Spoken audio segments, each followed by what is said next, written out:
যে দলটা ব্যান্ড নয় 25%, 1/4 অফ পপুলেশন যে রিপ্রেজেন্ট করে, তাকে বাদ দিয়ে নির্বাচনটা করতেছেন কেমনে? 50 কোটি বৃক্ষরোপণ কইরে দেখেন তো দেশে ল্যান্ড থাকে কিনা। বহির্বিশ্বে যারা ছিলেন ফেরত আসছেন শুধুমাত্র এনসিপির কারণে। গণতন্ত্রের নামে চিৎকার করে যারা গলা ফাটাচ্ছেন তাদের নৈতিক দায়িত্ব সরকারের কাছে প্রশ্ন করা।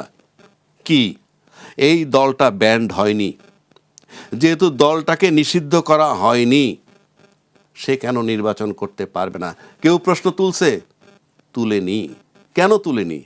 ওই জামাত ইসলাম ও কিছু আসে যায় না, জামাত ইসলাম ক্ষমতায় যায় নাই, কিন্তু অন্য যারা তুলবে মাঠে আসলে তাদের চেহারা বদলায় যাবে।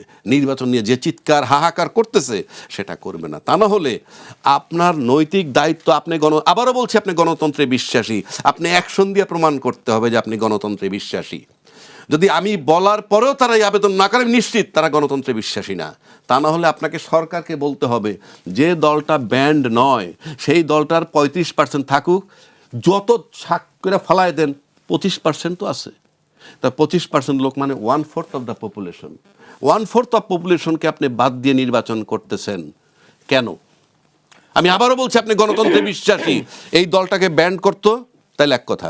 দল যেহেতু ব্যান্ড না, যারা আসামি হিসাবে লিস্টেড আছে বিচার চলুক, ট্রায়াল চলুক, সব চলতে থাকুক।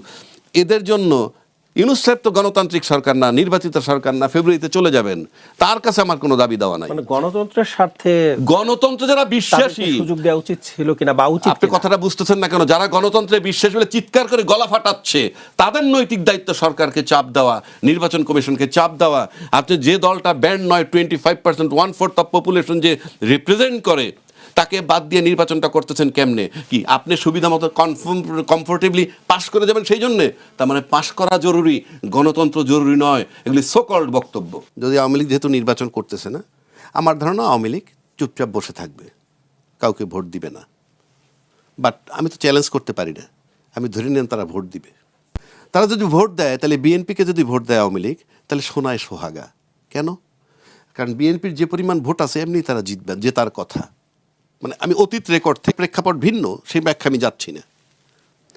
আর যদি বিএনপিকে ভোট নিয়ে যদি আপনি জামাতকে দেয় আওয়ামী লীগ, কথার কথা, আওয়ামী লীগের একটু আগে বললাম যে 35 বাদ দিলাম 25 আছে, তো 25 যদি থাকে তার সাথে যদি জামাতের 10 যোগ হয় তাহলে 35। তারপরে এনসিপির নাম কষ্টে যাই ভোট থাকুক, জামাতের সাথে যদি আওয়ামী লীগ যোগ দেয়, বিএনপির মানে কঠিন হাড্ডাহাড্ডি লড়াই হবে বিএনপির সাথে। হবে কি হবে না সেটা আমি জানি না। তবে ফাইনালি বাংলাদেশের যে ইতিহাস, অতীত ইতিহাস, দুইটা স্টেজ রয়ে গেছে। একটা হলো ভোটের কারচুপি অথবা ইঞ্জিনিয়ারিং, এই দুইটা ব্যাপার আজকে বললাম না, এই দুইটা দিয়ে শিফট হয়। এইবার আসেন আরেকটা কথা বলছে ভাই, যে আওয়ামী লীগের শত্রু এনসিপি, কোনো সন্দেহ নাই নাকি? আওয়ামী লীগের শত্রু এনসিপি কেন? যেহেতু শেখ হাসিনা বেঁচে আছে, শেখ হাসিনা জানে তার সবচেয়ে বেশি ক্ষতি করছে এই এনসিপির ছাত্ররা, তাকে বের করে দেওয়ার ব্যাপারে। আবার বিএনপিও বলতেছে আন্দোলন করছে। তাহলে আওয়ামী লীগের যিনি শত্রু সে তো বিএনপির বন্ধু হওয়ার কথা, তা হলো না কেন? তা হলো না কেন? সুতরাং আপনি যদি এখানে তো আপনি যদি ইকুয়েশন করেন, হিসাব নিকাশ করেন, তাহলে এটা গ্রহণযোগ্য না কোনোভাবেই। বিএনপির সাথে তার বন্ধুত্ব হওয়ার কথা ছিল, সুন্দর বন্ধুত্ব।